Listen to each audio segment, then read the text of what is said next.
all good. It's all good.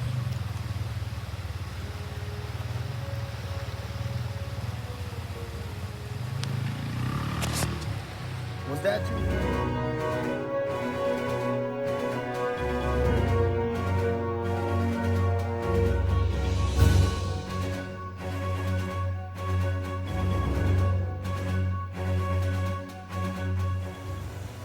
YouTube, what's good? You already know who it is. Your boy Trey 57 Productions. Get with it or get left behind. And I told y'all I was gonna show y'all something different. Here it is.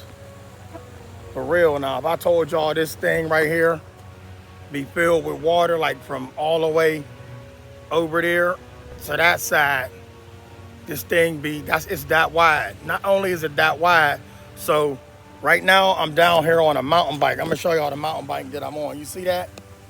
All right, you see where that seat is? That's how deep that be sometimes. So I want to say up to my chest deep, but the water be moving. And then you don't want to get caught in stuff like that. You see that? Beavers lead that.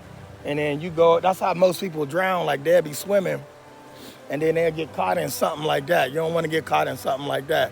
And we used to jump off the cliffs like this. See that cliff right there? Just imagine it up a little higher. So back there, we used to swim down there. They call that Big Bend. Yeah, we used to do that back in the 90s, y'all. Yup.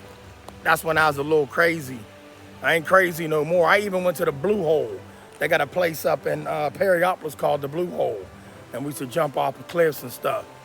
Dude, I remember dude jumped off of there with a case of beer. Straight down into the Blue Hole. They call it the Blue Hole for a reason, but it's really the black hole. So when you jump down in it, it's black, you can't see. I mean, it is what it is, but you gotta be a good swimmer to jump down in that hole. If you jump down in that hole, can't nobody see you. It'd be like 50 million people to be swimming in that blue hole, y'all, trust me. They swim on it. Almost look like, what they call it, spring break when you up there. Depending on the time you go up there around 4th of July, it be packed. But back in the day, this used to be the spot. Holla at your boy.